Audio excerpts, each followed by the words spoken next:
வணக்கம் நண்பர்களே. பிரசவ நாள் நெருங்கிக்கிட்டே இருக்கு. ஆனா இன்னும் பிரசவ வலி வரல. பிரசவ வலி வர்றதுக்கு இயற்கையா என்ன பண்ணணும், நார்மல் டெலிவரியாக என்ன பண்ணணும் அப்படின்றத பத்தி தான் இந்த வீடியோல பார்த்துக்கிட்டே இருக்கோம். இப்போ உங்களுக்கு பிரசவ நாள் எப்படி கணக்கு பண்ணுவாங்க அப்படின்னா, நீங்க எப்போ லாஸ்ட் மென்சஸ் ஆனீங்களோ அதை எல்எம்பி அப்படின்னு சொல்லுவாங்க. அதுல இருந்து உங்களுக்கு 280 டேஸ் 280 நாட்கள் தான், ஒரு மாசத்துக்கு 4 வாரங்கள் அப்படின்னு கணக்கு பண்ணி 280வது நாள் தான் டியூ டேட்டா கொடுத்துருப்பாங்க. அந்த நாள் தான் எல்லாருக்குமே டெலிவரி ஆகணுமா அப்படின்னு கேட்டா கிடையாது. ஏன் அப்படின்னா 3 வாரங்கள் 21 நாட்கள் முன்ன பின்ன இருக்கும்.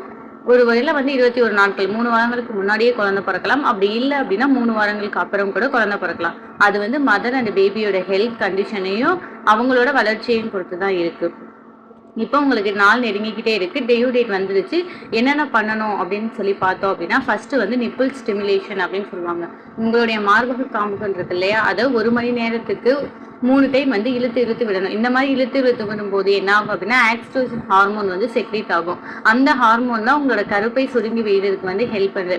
அதனால இந்த உங்களோட நிப்பிள் இருக்கு இல்லையா, மார்பக காம்புகள், அதை இழுத்து இழுத்து விடுறது ரொம்ப முக்கியமானது. அதுக்கடுத்து செக்ஷுவல் ஆக்ட் டியூ டைம் வர்ற டைம்ல, அதாவது உங்களுக்கு எப்போ பிரசவ நாள் நெருங்குதோ அந்த டைம்ல செக்ஷுவல் ஆக்ட்ல இருந்தீங்க அப்படின்னா, அது உங்களோட ஹார்மோன் செக்ரீஷனை அதிகப்படுத்தி உங்களுக்கு டெலிவரி பெயின் வரதுக்கு ஹெல்ப் பண்ணும். இன்னொன்று என்ன அப்படின்னு பார்த்தீங்க அப்படின்னா, ப்ரெக்னன்சி ஸ்டார்டிங்ல உங்களை அன்னாசி பழம் பப்பாளி பழம் சாப்பிடக்கூடாது அப்படின்னு சொல்லியிருப்பாங்க.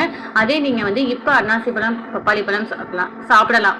ஏன் அப்படின்னா, ப்ரொமலைன் அப்படின்ற ஒரு ஹார்மோன் அதுல இருக்கு. அது உங்களுக்கு டெலிவரி பெயின் வரதுக்கு ஹெல்ப் பண்ணும்.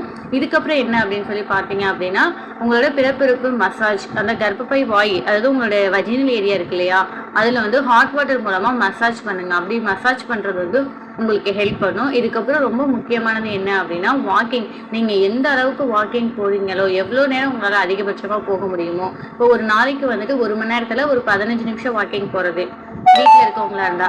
இல்லை ஒர்க்கிங் பீப்புளா இருக்கீங்க அப்படின்னா, மார்னிங் ஒரு 1/2 hour, ஈவினிங் ஒரு 1/2 hour, இல்லைன்னா நைட் ஒரு 1/2 hour போற மாதிரி பார்த்துக்கோங்க. எந்த அளவுக்கு நீங்க வாக்கிங் போறீங்களோ அந்த அளவுக்கு உங்களோட இடுப்பு எலும்பு தசைகளை விரிவடைச்சு கொடுத்து உங்களுக்கு டெலிவரி பெயின் வரவும் நார்மல் டெலிவரி ஆகவும் ரொம்ப ஹெல்ப் பண்ணும். இந்த வீடியோ ரிலேட்டட் ஏதாவது டவுட் இருந்தது அப்படின்னா கீழே கமெண்ட் செக்ஷன்ல கமெண்ட் பண்ணுங்க. ஏதாவது வீடியோ வேணும் அப்படின்னாலும் கீழே கமெண்ட் பண்ணுங்க. நன்றி.